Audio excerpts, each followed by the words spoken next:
70살 박순덕. 그녀의 삶은 12년 전 남편을 먼저 떠나보낸 순간부터 멈춰버린 것만 같았다. 아파트 베란다에서 혼자 마시는 보리차 한 잔. 텅 빈 식탁 위에 반찬통 하나. 자식들은 각자의 삶이 바빠 명절에나 얼굴 한번 비추고 가는 게 전부였다. 순덕은 그렇게 외로움을 혼자 삼키며 살아왔다. 매일 아침 일어나면 남편의 유골함에 물 한 잔 올리고 저녁이면 홀로 TV 앞에 앉아 시간을 보냈다. 친구들마저 하나둘 세상을 떠나거나 병원 신세를 지면서 순덕의 세상은 점점 더 좁아지고 있었다. 그러던 어느 가을날 동네 복지관에서 열린 노인 건강체조 프로그램에 참석했을 때였다. 거기서 순덕은 한 남자를 만났다. 73세 최만수. 키가 크고 말씨가 부드러운 그는 아내를 8년 전 암으로 잃었다고 했다. 만수는 체조 시간마다 순덕 옆자리에 앉았고 쉬는 시간엔 커피 자판기 앞에서 이런저런 이야기를 나눴다. 처음엔 날씨 얘기, 건강 얘기였던 대화가 점점 깊어졌다. 만수는 자신도 혼자 사는 게 너무 외롭다고 아침에 눈 뜨면 말 한마디 건넬 사람이 없어서 하루가 길기만 하다고 털어놓았다. 순덕도 공감했다. 그녀 역시 똑같은 외로움을 12년째 견디고 있었으니까. 두 사람은 자연스럽게 가까워졌다. 복지관 프로그램이 끝나면 함께 공원을 산책했고 가끔 근처 찐빵집에서 호빵을 사 먹으며 옛날 이야기를 나눴다. 만수는 젊은 시절 중소기업에서 평생을 일했다고 했고 순덕은 남편 사업을 도우며 살림을 꾸렸던 이야기를 들려줬다. 두 사람 모두 평범하게 살아온 서민이었고 이제 남은 노후를 평온하게 보내고 싶다는 바람이 같았다. 서로에게서 위로를 느낀 두 사람은 점점 더 깊은 감정을 느끼기 시작했다.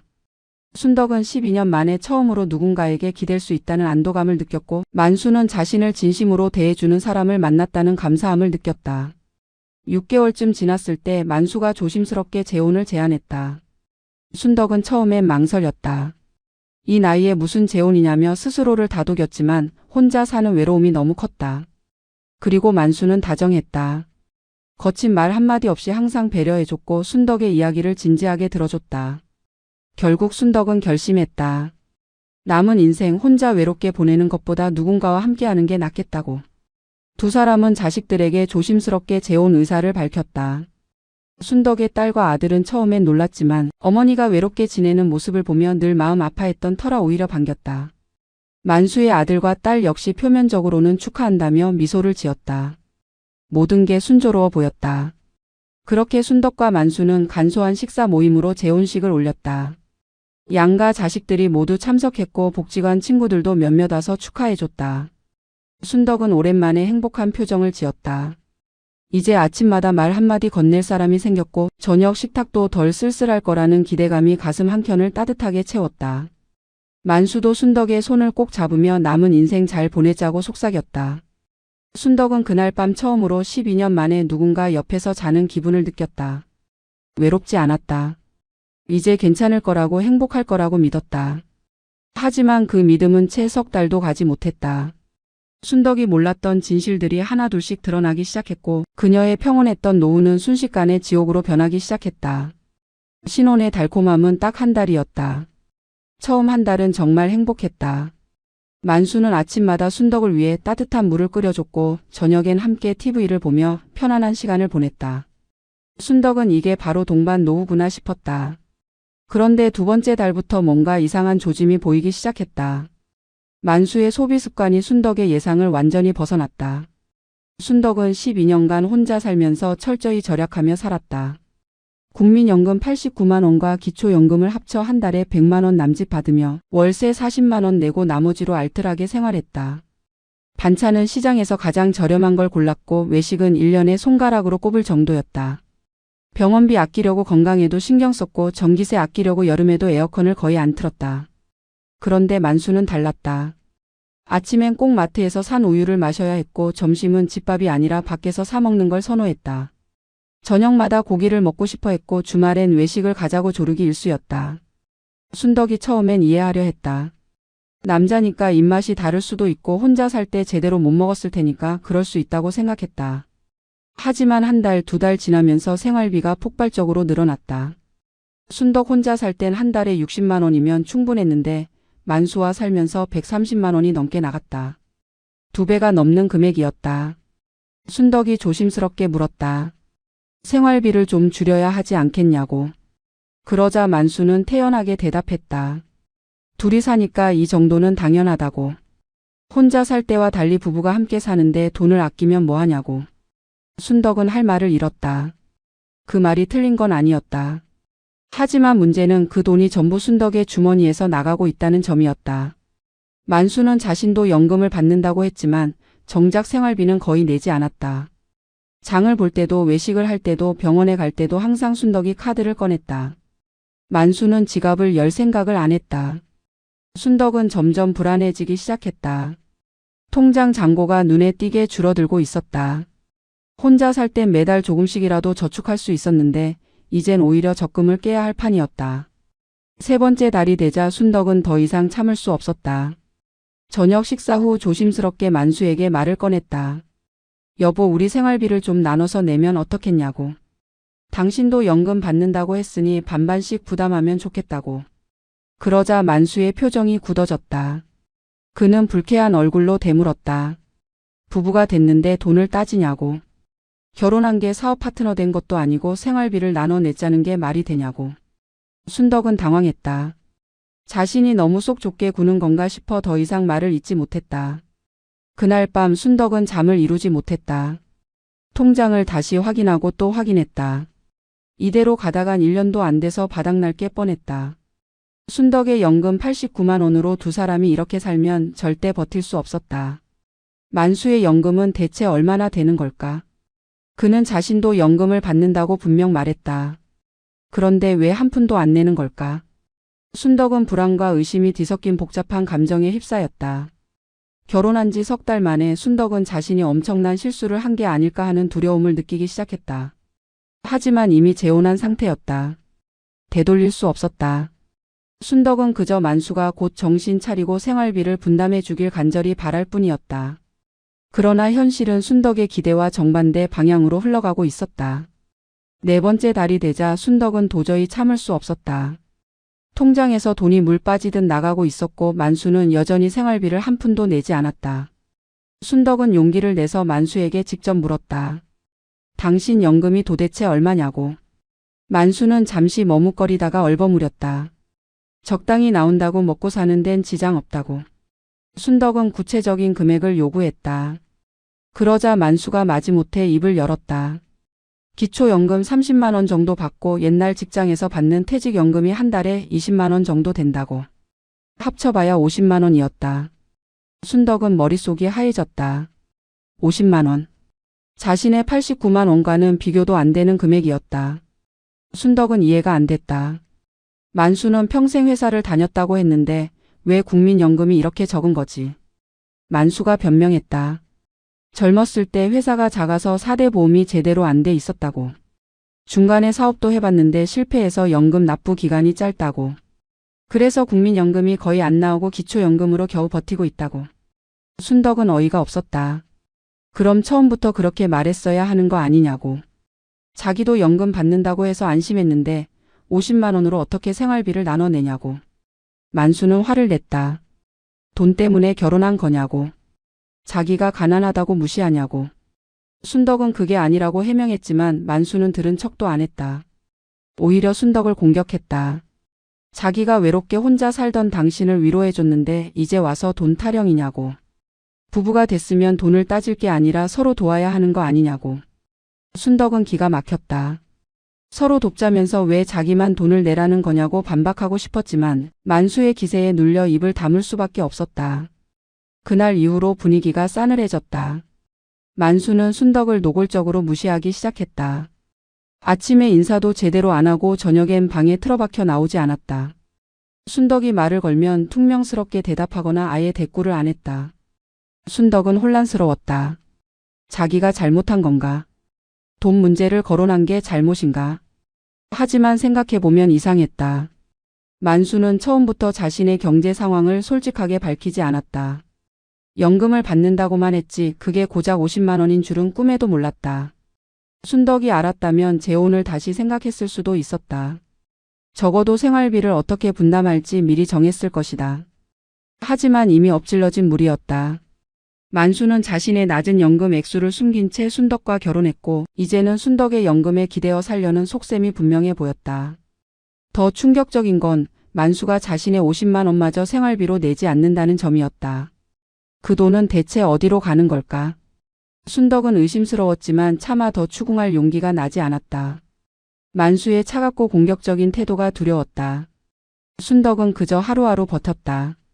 장을 보면서도 밥을 하면서도 통장 잔고를 확인할 때마다 가슴이 답답했다. 이게 결혼 생활인가? 이게 동반 노후인가? 순덕은 12년 전 남편을 잃었을 때보다 더 외롭고 절망적인 기분을 느꼈다. 그리고 최악은 아직 시작도 안 했다는 사실이었다. 재혼한 지 반년이 지나고 명절이 다가왔다. 추석이었다. 순덕은 명절 준비로 정신이 없었다. 만수의 자녀들이 처음으로 방문한다고 했다. 아들 최진호와 딸 최미선. 재혼식 때 잠깐 얼굴만 보고 인사를 나눴던 그들이었다. 순덕은 최대한 잘 대접하려고 며칠 전부터 장을 보고 음식을 준비했다. 전도 부치고 나물도 무치고 갈비찜도 만들었다. 혼자 사는 노인네가 이 많은 음식을 만드는 게 얼마나 힘든지 허리는 끊어질 것 같았고 무릎은 시큰거렸다. 하지만 만수의 자식들이니까 첫인상을 좋게 남겨야 한다고 생각했다. 추석 당일 진호와 미선이 도착했다. 겉으로는 예의 바르게 인사했다. 새어머니 덕분에 아버지가 편안하게 지내신다며 감사하다고 했다. 순덕은 안도했다. 다행이다, 착한 아이들이구나 싶었다. 식사 시간이 됐고 순덕이 정성껏 준비한 음식들이 상에 올라왔다. 진호와 미선은 맛있게 먹으며 칭찬을 아끼지 않았다. 새어머니 요리 솜씨가 대단하다고 아버지가 복 받으셨다고. 순덕은 기분이 좋았다. 이렇게 화목하게 지내면 되는 거구나 싶었다. 그런데 식사가 끝나고 차를 마시는 시간 분위기가 이상하게 흘러갔다. 진호가 먼저 입을 열었다. 슬쩍 순덕에게 물었다. 새어머니는 연금을 얼마나 받으시냐고. 순덕은 당황했다. 왜 갑자기 그런 걸 묻는 건지 이해가 안 됐다. 하지만 숨길 이유도 없어서 솔직하게 대답했다. 국민연금 89만 원 정도 받는다고. 진호가 고개를 끄덕이며 아 그렇구나 하고 의미심장한 표정을 지었다. 그리고 동생 미선을 쳐다봤다. 미선도 오빠를 보며 눈빛을 주고받았다. 뭔가 암묵적인 소통이 오가는 게 느껴졌다. 미선이 웃으며 말했다. 새어머니 우리 아버지랑 잘 지내주셔서 정말 감사드려요. 근데 솔직히 걱정되는 게 하나 있어요. 아버지 연금이 많지 않잖아요. 혼자 살 땐 그럭저럭 괜찮으셨는데 이제 두 분이 사시니까 생활비가 빠듯하지 않으세요? 순덕은 할 말을 잃었다. 전곡을 찌르는 말이었다. 실제로 생활비가 빠듯했다. 아니 빠듯한 정도가 아니라 순덕 혼자 거의 다 부담하고 있었다. 순덕이 대답을 망설이자 진호가 끼어들었다. 새어머니 부부니까 생활비는 같이 책임지셔야죠. 아버지 혼자 부담하시면 안 되고 새어머니도 당연히 분담하셔야 해요. 순덕은 기가 막혔다. 지금까지 생활비를 거의 자기가 다 냈는데 무슨 소리를 하는 건지 이해가 안 됐다. 순덕이 말했다. 아니 생활비는 제가 대부분 내고 있어요. 아버지 연금은 거의 안 쓰고 계세요. 그러자 진호와 미선의 표정이 묘하게 변했다. 서로 눈치를 보더니 진호가 다시 입을 열었다.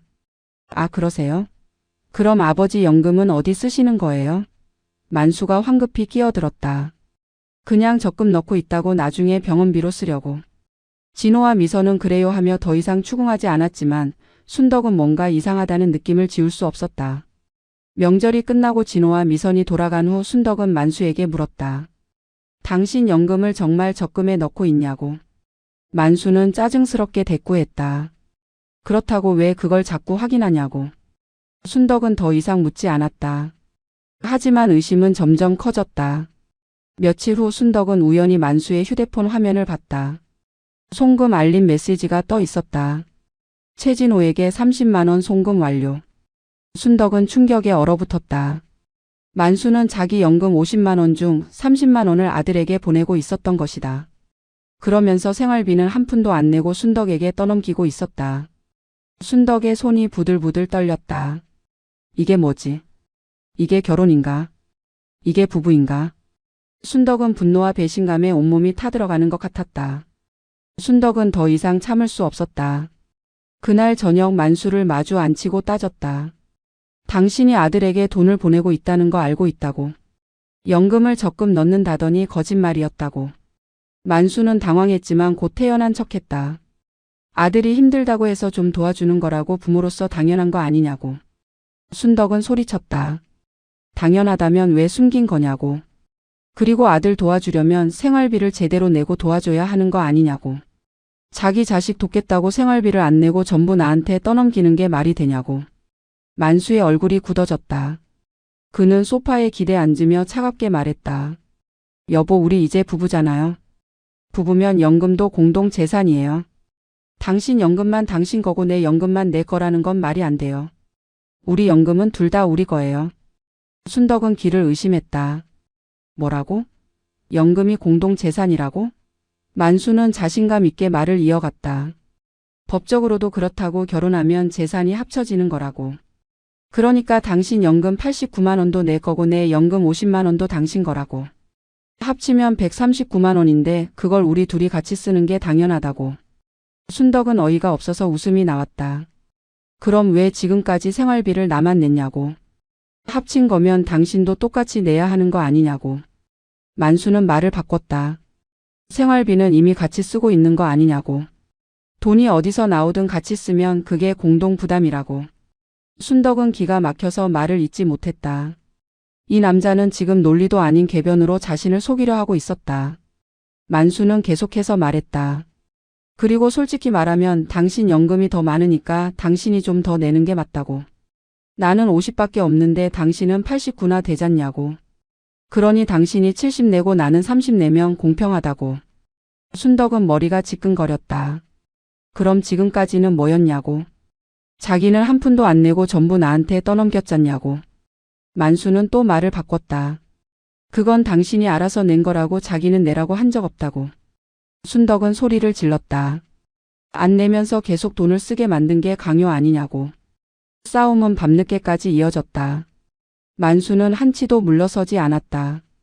오히려 순덕을 이기적이고 속 좁은 사람으로 몰아갔다. 부부가 됐으면 돈을 나눠야 하는데 당신은 자기 돈만 지키려 한다고. 그러면서 결정적인 말을 던졌다. 법적으로 연금도 재산 분할 대상이라고. 이혼하면 당신 연금도 반 나눠줘야 한다고.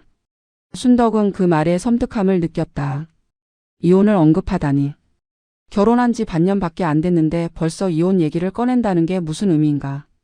만수는 자신이 원하는 대로 안 되면 이혼으로 협박할 생각인 것이다. 순덕은 그날 밤 한숨도 자지 못했다. 연금이 정말 부부 공동 재산인가? 이혼하면 정말 반을 나눠줘야 하나? 순덕은 법을 잘 몰랐다. 만수의 말이 사실인지 거짓인지 판단할 수 없었다. 하지만 뭔가 이상했다. 그게 사실이라면 왜 다들 재혼을 조심하라고 하는 걸까? 순덕은 불안했다. 혹시 만수가 처음부터 이걸 노리고 접근한 건 아닐까? 자신의 연금을 빼앗기 위해 재혼을 한 건 아닐까? 생각하면 할수록 두려웠다. 순덕은 악몽을 꾸는 것 같았다. 12년 혼자 외롭게 살다가 만난 사람이 자신의 노후를 파괴하려는 사기꾼이었다니. 순덕은 베개에 얼굴을 묻고 눈물을 흘렸다. 어떻게 해야 할까? 누구에게 도움을 청해야 할까? 순덕은 절망 속에서 길을 잃었다. 재혼 8개월째. 상황은 걷잡을 수 없이 악화됐다. 만수는 이제 아예 대놓고 생활비를 순덕에게 떠넘겼다. 장보기, 외식비, 교통비, 병원비, 심지어 만수의 개인 용돈까지 전부 순덕이 부담했다. 만수는 지갑을 열 생각을 아예 하지 않았다. 순덕이 돈을 달라고 하면 화를 냈다. 부부가 됐는데 돈 타령이냐고 속 좁게 군다고. 순덕은 항변할 힘도 없었다. 만수의 목소리는 점점 커졌고 순덕의 목소리는 점점 작아졌다. 더 충격적인 사실이 드러났다. 만수는 자신의 연금 50만 원을 한 푼도 집에 쓰지 않고 있었다. 순덕이 우연히 만수의 통장 내역을 보게 됐는데 매달 50만 원이 그대로 다른 곳으로 이체되고 있었다. 아들 최진호에게 30만 원, 딸 최미선에게 20만 원. 만수는 자기 연금 전액을 자식들에게 송금하고 있었던 것이다. 순덕은 분노로 온몸이 떨렸다. 자식들 생활비를 대주면서 정작 부인한테는 한 푼도 안 내다니. 이게 말이 되나? 이게 부부인가? 순덕이 따졌다. 당신 연금 전부를 자식들한테 보내고 있다는 거 이제 알았다고. 이게 뭐냐고. 만수는 뻔뻔하게 대답했다. 자식들이 힘들다는데 부모가 도와줘야 하는 거 아니냐고. 진호는 실직 상태고 미선은 애 키우느라 돈이 많이 든다고. 그러니 자기가 돕는 게 당연하다고. 순덕은 소리쳤다. 그럼 나는 뭐냐고. 나한테는 한 푼도 안 주면서 자식들한테는 전부 보내는 게 맞냐고. 만수는 차갑게 말했다. 당신은 연금이 많잖냐고. 89만 원이나 되니까 충분히 살 수 있다고. 자기 자식들은 소득이 없으니 도와줘야 한다고. 순덕은 기절할 것 같았다. 이 남자는 처음부터 자신을 돈줄로밖에 생각하지 않았던 것이다. 순덕의 연금으로 생활하고 자기 연금은 자식들에게 주고 그게 계획이었던 것이다. 순덕은 자신이 완전히 이용당했다는 사실을 깨달았다. 만수는 사랑이나 동반 노후 같은 건 처음부터 생각도 안 했다. 그저 경제적으로 기생할 대상이 필요했을 뿐이다. 순덕은 그 대상이었다. 그 후로 만수의 태도는 더욱 노골적으로 변했다. 순덕에게 이것저것 요구하기 시작했다. 고급 건강식품을 사달라고 했고 새 옷을 사달라고 했고 친구들과 골프 치러 가는데 돈이 필요하다고 했다. 순덕이 거절하면 화를 냈다. 부부인데 그것도 안 해주냐고. 당신 연금은 우리 공동 재산인데 왜 혼자 쓰냐고. 순덕은 정신이 피폐해져 갔다. 매일매일이 지옥이었다. 아침에 눈 뜨면 만수의 요구사항이 기다리고 있었고 저녁이면 통장 잔고가 줄어든 걸 확인해야 했다. 순덕의 적금은 이미 다 깨졌고 통장 잔고도 바닥을 드러내기 시작했다. 더 끔찍한 건 만수가 순덕의 병원비조차 아끼려 한다는 점이었다. 순덕은 무릎 통증이 심해서 정형외과에 가야 했는데 만수가 말렸다. 그냥 파스 붙이고 참으라고. 병원비가 아깝다고. 정작 자기는 한 달에 한 번씩 고급 한의원에 가서 침을 맞으면서 순덕에겐 병원 가지 말라고 했다. 순덕은 울컥했다.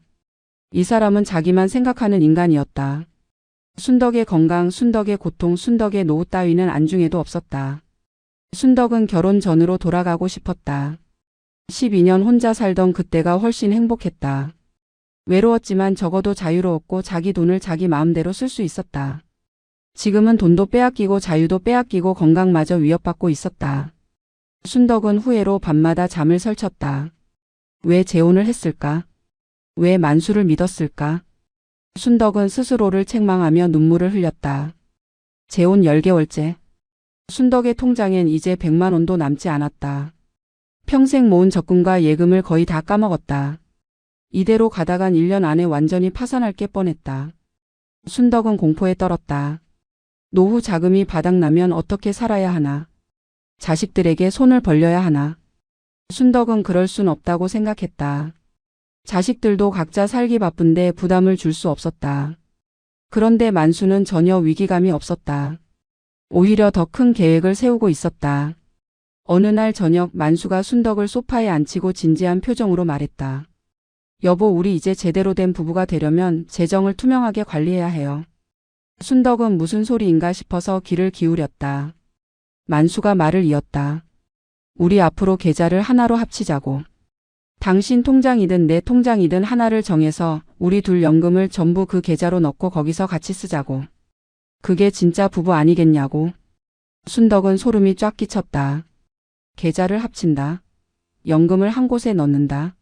그럼 만수가 순덕의 돈을 마음대로 쓸 수 있다는 소리 아닌가. 순덕이 조심스럽게 물었다. 왜 갑자기 그런 생각을 하냐고. 지금처럼 각자 관리하면 안 되냐고. 만수는 불쾌한 표정을 지었다. 각자 관리하면 그게 무슨 부부냐고. 결혼했으면 재산도 공유해야 하는 거 아니냐고. 순덕은 반박했다. 지금까지 생활비는 내가 거의 다 냈는데 계좌까지 합치면 뭐가 달라지냐고. 만수는 목소리를 높였다. 바로 그게 문제라고. 당신이 생활비를 냈다고 자꾸 따지니까 기분이 나쁘다고. 계좌를 합치면 그런 구분이 없어지니까 편하다고. 순덕은 아연실색했다. 이 남자는 자기가 한 푼도 안 낸 걸 오히려 당당하게 정당화하고 있었다.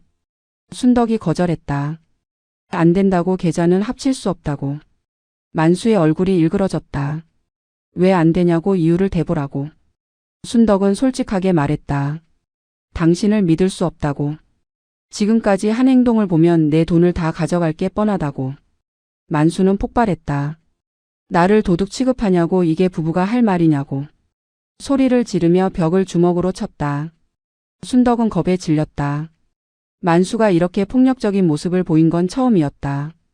평소 다정하고 부드러웠던 그 남자는 온데간데였고 지금 눈앞에 있는 건 험악하고 위협적인 낯선 사람이었다. 만수는 협박했다. 계좌를 안 합치겠다면 이혼하자고. 어차피 이렇게 사는 게 무슨 의미냐고. 그러면서 덧붙였다.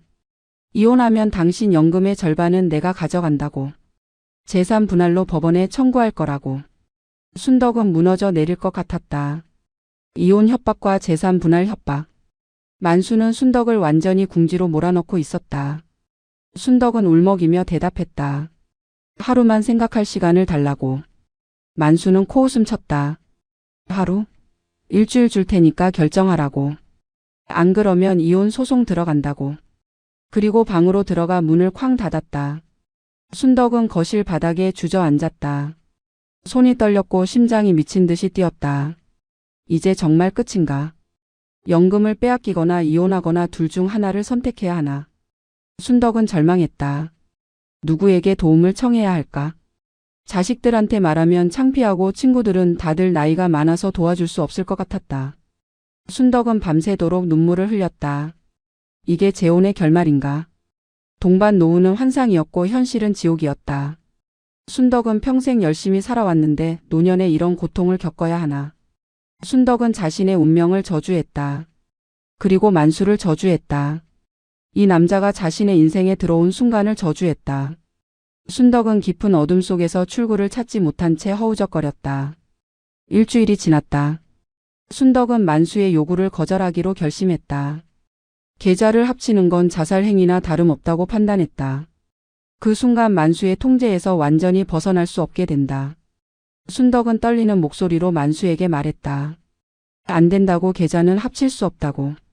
만수는 냉소를 지으며 고개를 끄덕였다. 알았다고. 그럼 각자 살자고. 그리고 휴대폰을 꺼내 누군가에게 전화를 걸었다. 아들 진호였다. 이틀 후 진호와 미선이 갑자기 찾아왔다. 명절도 아닌데 왜 왔는지 순덕은 불안했다.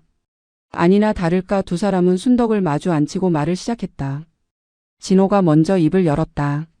새어머니 아버지한테 들었어요. 계좌 통합을 거부하셨다고요. 순덕은 놀랐다. 만수가 자식들한테 이 일을 고자질했다니. 진호가 말을 이었다. 솔직히 말씀드릴게요. 아버지 연금은 우리가 알다시피 많지 않아요. 한 달에 50만 원밖에 안 돼요. 그런데 새어머니는 89만 원을 받으시잖아요. 둘이 사시는데 당연히 새어머니가 더 많이 부담하셔야죠. 순덕은 기가 막혔다. 지금까지 생활비를 거의 혼자 다 냈는데 뭘 더 부담하라는 건가. 순덕이 항변했다. 나는 이미 생활비를 거의 전부 내고 있다고. 당신 아버지는 한 푼도 안 내고 있다고. 미선이 끼어들었다.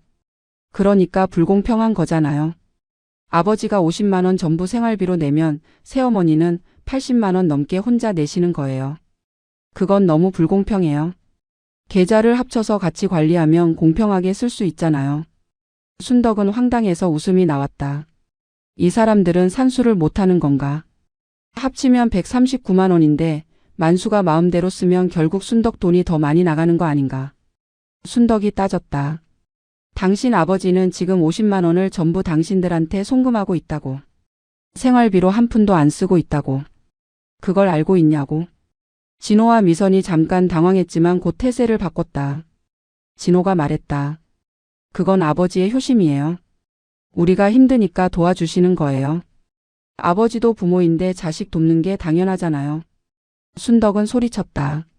그럼 나는 뭐냐고. 나는 당신 아버지 부양할 의무가 있냐고. 내 연금으로 당신 아버지 먹여 살리고 당신들까지 도와줘야 하냐고. 미선이 차갑게 대꾸했다. 새어머니, 당신이 우리 아버지랑 결혼했잖아요.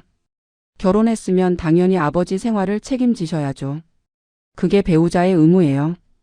순덕은 경악했다. 이 사람들은 자기 아버지를 부양할 생각은 전혀 없고 순덕에게 모든 걸 떠넘기려는 것이다. 게다가 뻔뻔하게도 그게 당연하다고 주장하고 있었다. 진호가 결정타를 날렸다. 그리고 솔직히 말하면 아버지 연금이 적으니까 새어머니 연금을 같이 써야 하는 거 맞아요. 그게 부부니까 당연한 거예요. 법적으로도 부부는 서로 부양할 의무가 있어요. 새어머니가 거부하시면 우리도 법적 조치를 취할 수 있어요. 순덕은 숨이 막혔다. 법적 조치? 이 사람들이 감히 나를 고소하겠다고 협박하는 건가? 순덕은 분노로 온몸이 떨렸다. 그녀는 더 이상 참을 수 없었다. 소리쳤다. 당장 나가라고, 내 집에서 나가라고. 당신들 아버지가 사기꾼이라는 걸 이제 알았다고. 처음부터 내 돈을 노리고 접근한 거라는 걸 알았다고. 당신들도 공범이었다는 거 다 알았다고. 진호와 미선은 코웃음 쳤다. 진호가 말했다. 사기꾼은 무슨, 우리 아버지는 정당하게 권리를 주장하시는 거예요. 새어머니야말로 부부인데 돈을 혼자 독차지하려는 이기적인 사람이에요. 순덕은 두 사람을 현관문 밖으로 밀어냈다. 다시는 내 집에 오지 말라고, 당신 아버지도 데리고 나가라고. 진호와 미선은 가면서 마지막으로 협박했다. 후회하실 거예요. 우리 변호사 선임할 거예요. 그럼 이혼 소송에서 재산 분할받을 거고 새어머니 연금도 반은 우리 아버지 거예요. 두고 보세요. 그리고 문을 쾅 닫고 나갔다. 순덕은 현관 바닥에 주저앉아 울음을 터뜨렸다. 이게 현실인가? 이게 가족인가? 순덕은 완전히 배신당했다. 만수뿐 아니라 그의 자식들까지 자신을 돈줄로밖에 안 보고 있었다. 순덕은 절망에 빠졌다. 이제 어떻게 해야 하나? 정말 변호사를 선임하고 법적 다툼을 해야 하나? 순덕은 70살 노인이었다. 그런 싸움을 할 기력도 없었고 돈도 없었다. 순덕은 자신의 미래가 암담하기만 했다. 순덕은 더 이상 혼자 버틸 수 없다고 판단했다. 다음 날 아침 동네 복지관으로 향했다. 그곳에서 매주 화요일마다 무료 법률 상담을 한다는 얘기를 들었던 게 기억났다. 복지관에 도착한 순덕은 접수대에서 상담 신청을 했다. 다행히 그날 변호사가 와 있었고 30분 정도 대기하면 상담을 받을 수 있다고 했다. 순덕은 떨리는 마음으로 기다렸다. 머릿속으로 무슨 말을 해야 할지 계속 정리했지만 생각이 복잡하게 얽혀서 도무지 갈피를 잡을 수 없었다. 드디어 순덕의 차례가 됐다. 상담실로 들어가니 40대 정도로 보이는 여성 변호사가 따뜻한 미소로 맞아줬다. 순덕은 자리에 앉자마자 눈물부터 터져 나왔다. 변호사는 조용히 티슈를 건네주며 천천히 이야기해도 된다고 말했다. 순덕은 처음부터 끝까지 모든 걸 털어놨다. 재혼한 지 10개월 됐는데 남편이 생활비를 한 푼도 안 낸다고. 자기 연금 50만 원은 전부 자식들한테 보내고 있다고. 그러면서 내 연금 89만 원으로 모든 생활비를 충당하게 만들었다고. 심지어 계좌를 합치자고 하고 거절하니 이혼하겠다고 협박한다고. 남편 자식들까지 나서서 내 연금을 같이 써야 한다고 압박한다고. 변호사는 심각한 표정으로 고개를 끄덕이며 메모를 했다. 순덕이 다 말하자 변호사는 조용히 입을 열었다. 어르신, 일단 제가 명확히 말씀드릴게요. 혼인 전에 취득한 국민연금 수급권은 부부 공동 재산이 아닙니다. 순덕은 귀를 의심했다. 뭐라고? 공동 재산이 아니라고? 변호사가 설명을 이어갔다. 국민연금은 수급권자 본인의 고유 재산입니다. 특히 어르신처럼 이전 배우자와의 혼인 기간 동안 납부한 연금은 재혼 배우자와 아무 관계가 없어요. 설령 이혼을 하더라도 재혼 배우자가 그 연금에 대해 재산 분할을 청구할 수 없습니다. 순덕은 안도의 한숨을 쉬었다. 그럼 남편이 거짓말을 한 거냐고 물었다. 변호사는 고개를 끄덕였다. 네, 남편분이 어르신을 속인 겁니다.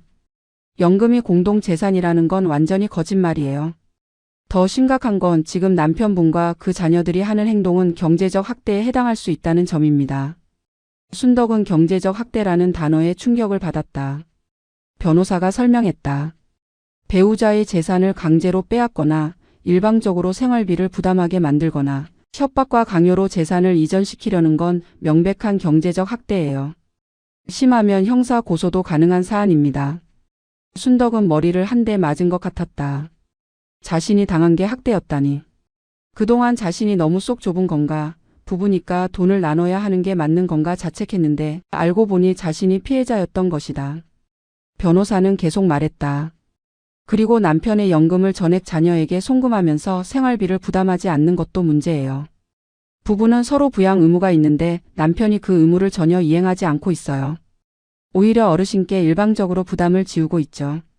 이건 혼인 관계를 악용한 재산 갈취 시도로 볼 수 있습니다.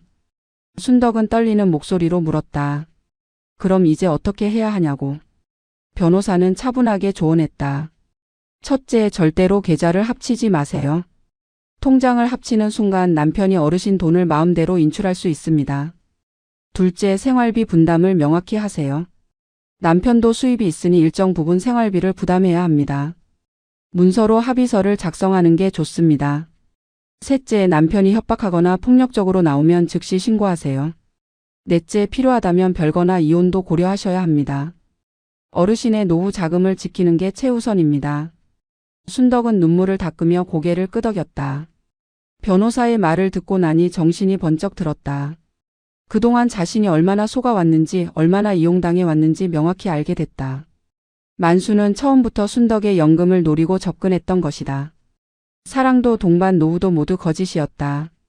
그는 그저 자신과 자식들을 위한 돈줄이 필요했을 뿐이다. 순덕은 분노와 배신감으로 온몸이 떨렸지만 동시에 희망도 생겼다. 자신이 틀리지 않았다는 확신이 생겼다. 자신의 연금은 자신의 것이고 아무도 빼앗아갈 수 없다는 사실을 법적으로 확인했다. 변호사는 마지막으로 당부했다. 어르신, 이 나이에 이런 일을 겪으시면 정말 힘드시죠. 하지만 어르신의 노후를 지키는 건 어르신 자신밖에 없어요. 주저하지 마시고 단호하게 대응하세요. 필요하면 언제든 다시 오세요. 제가 도와드릴게요. 순덕은 깊이 고개를 숙여 감사 인사를 했다. 복지관을 나서는 순덕의 발걸음은 들어올 때와 달랐다. 두려움과 혼란 대신 결연함과 의지가 자리 잡았다. 순덕은 결심했다. 더 이상 당하고만 있지 않겠다고. 자신의 노후를 지키겠다고. 만수와 그 자식들에게 분명히 선을 긋겠다고. 순덕은 집으로 돌아가는 버스 안에서 창밖을 바라보며 다짐했다. 이제 전쟁이 시작된다. 하지만 순덕은 질 생각이 없었다. 평생 모은 것을, 자신의 존엄을, 자신의 미래를 지켜낼 것이다. 집에 도착한 순덕은 방으로 들어가 책상 앞에 앉았다. 떨리는 손으로 공책을 꺼내 또박또박 글을 적어 내려갔다. 첫째, 연금 계좌는 절대 합치지 않는다. 둘째, 생활비는 각자 부담한다.